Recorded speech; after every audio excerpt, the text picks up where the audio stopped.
வாழ்க்கையில் வெற்றி பெற வேண்டுமா? அப்போ இந்த வீடியோ உங்களுக்காகத்தான். நமக்கான லட்சியத்தில் உறுதியாக இருக்க வேண்டும். யாருக்காகவும் நம் லட்சியத்தில் இருந்து பின்வாங்கக்கூடாது. லட்சியத்தை அடையும் வரை கடினமாக உழைக்க வேண்டும்.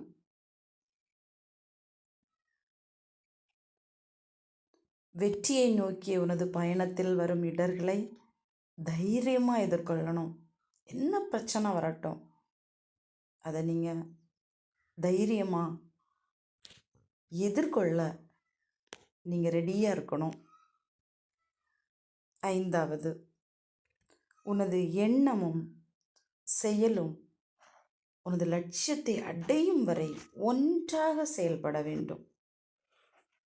எண்ணம் ஒன்றாகவும் செயல் ஒன்றாகவும் இருந்தால் நிச்சயமாக லட்சியம் அடைவது தடைப்பட்டு போகும். இல்லை அது என்னாகும் அப்படின்னா தாமதமாகும். அதனால் எண்ணமும் செயலும் இரண்டும் ஒன்று சேர்ந்தாதான் நம்ம லட்சியம் வெகு விரைவாக அடைய முடியும். ஸோ இந்த 5 விஷயத்தையும் நீங்கள் ஃபாலோ பண்ணீங்க அப்படின்னா வெற்றி நிச்சயம் நண்பா. எண்ணம் உயர்வாக வை. நன்றி.